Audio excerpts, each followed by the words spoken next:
Right then, let's get back to the football, shall we? Manchester United lost 4-0 to Brentford, and it was a low point. Big low point. First up then, number one, we were bullied and outworked. It was men against boys. We did not match their physicality. They played at a different speed to us. They overrun us. We weren't ready. We got completely outran, which is a surprise. I didn't think that would happen under Ten Hag, to be honest with you. And we got demolished on set pieces. Brentford play. I mean, if you watch the How to Beat series, which next week that's going to get abused, isn't it? With How to Beat Liverpool, I might title it How Not to Lose 5-0.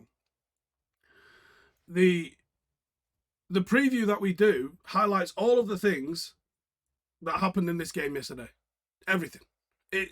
Brentford play how Brentford play, and they do come and compete and they make it difficult for you, but good teams can cope with that. And that's why they finished where they finished in the season. And United were ill-equipped to deal with that yesterday. Number two, De Gea doom. 2 errors leading to goals. And then the more intangible sort of, there isn't really a stat to highlight that, but the lack of distribution that puts us back under pressure earlier. There isn't a stat that directly leads to that. I'm sure someone will come up with one. I don't know, expected shots against distribution fucking metric or something. If there is a stat that highlights that, he's bottom of the league for it.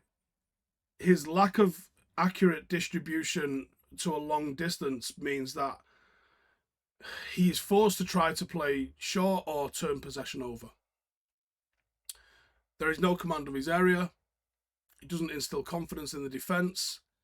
He was targeted in the press and from set pieces, and it worked. This isn't a dig De Gea out, but if you cannot be honest about the frailties that exist in the guy's game, we can't have a conversation. He's got some fantastic qualities as a goalkeeper, but he isn't well-rounded enough to be considered one of the best goalkeepers in the world anymore. The game has evolved, and it's left him behind. Number 3, records to forget. We've won 4 points out of possible 24. That is absolutely staggering. Yes, that encompasses 2 managers, but it's still 92% the same players. United have conceded 4 goals in the first half of a Premier League game away for the first time in our history. First time starting with back-to-back defeats since the beginning of the Premier League era, August 1992. First time a manager for Manchester United has lost his first 2 games in charge since we were relegated in the 20s.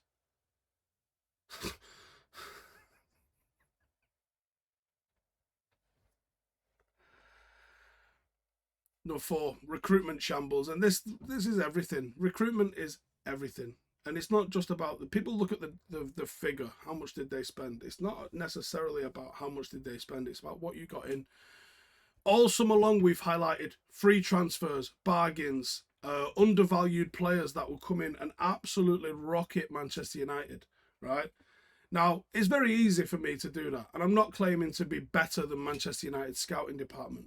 Because Manchester United's scout department, I assume, are probably pulling out these same names, and then for whatever reason, they're choosing to not go to their agent, or they're going to the agent just says not interested.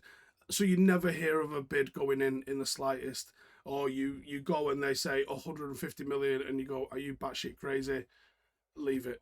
So I'm not suggesting that me and Ronaldo are better equipped to be finding targets for Manchester United. But the ease at which other Premier League teams are bringing in these targets who are then going on and performing. Kamara had a great game this weekend. Saw this morning that Nottingham Forest are interested in Hussein Ouar, who's a wonderful little midfielder. They're showing some real intent. And again, it's not about the final figure of how much you spent in one summer window. Look at the number of first-team players that you're bringing in. Manchester United this season have brought in, it'll end up being 2, because Eriksen, I feel, is going to play a lot. But I'm not sure that the intention was for Eriksen to play a lot. I think he was a rotational option. I could be wrong on that, but my gut feeling was he was there to provide a little bit of backup as an alternative to Bruno and possibly something else in midfield. But I don't think he was slated to start and play every game for 90 minutes. I don't think that was the case. I'm happy to be wrong on that, but that's my gut feeling. Then you bring in Malacia and you ain't started him. Now, that might be a settling in thing, or it might just be that he was always going to be back up anyway in Eric's mind. Which means that you brought Martinez in as the one starter. Manchester United lost a lot of players last year. A lot of players. You cannot go into the season with one definite reinforcement as a starter. This team, Ralph Rangnick said it needs 10, right? Which might be getting giddy, or it might be 100% correct. But he said it needs 10. One is not 10 in anyone's book. We're short in the striker. We're short at right wing. We are desperately short in midfield. There's talk that we could do with another centre half, which I don't necessarily disagree with. You probably need a right back, and increasingly looks like you might need to start looking for a goalkeeper. And that's without thinking of depth. That is just talking first choice players. And you need a squad of 26 to compete on multiple fronts. Brentford starting 11 yesterday was £55 million. Manchester United starting 11, not even including the bench, was £424 million. I'm not saying you have to spend £100 million per player. As we've said, free transfers, Belotti, Eriksen himself proving the case. There has been a lot of players move on free transfers this summer. Some players that are the correct age profile and with resale value, the likes of Tchouaméni, etc., they're going to go for more money. They're a bit more of a premium. But there was players that you could have got. Youri Tielemans wouldn't have cost you 80 million. We spent a long time seemingly gassing up Declan Rice and Frankie de Jong. You could have got in Tielemans. You can still probably get Tielemans for cheaper than Milinkovic-Savic is going to cost you, and it's a player that knows the league and you know how he's going to perform in England. That's less of a risk than bringing someone from Serie A. No, there doesn't seem to be any intelligence in United's recruitment strategy. It's saga after saga after saga after saga. We can't get rid of players like Phil Jones that have just been hanging around the place like a bad smell. You can't seemingly just move anybody into a different position. We are staring at what is looking like a fucking embarrassment of a window. Erik ten Hag is going to grow some hair just so he can pull it out.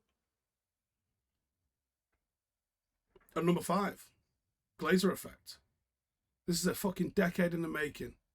So Alex Ferguson and David Gill somehow kept the party going with players that were bought largely from a pre-Glazer era and a couple of signings during the Glazer era, Carrick, RVP, etc. But the bulk of what built Fergie's squad, from the class of 92 to Rooney, Ronaldo, Rio, etc., were all signed before the Glazers. Fergie somehow kept the ship afloat and got some success despite the Glazers. This last 10 years has just shown that there is no desire for greatness. There is no desire for success. There is no desire to be the best team in the world from our owners. And we might not have hit rock bottom yet. That's the worry. That it might get better, might not get better before it gets worse.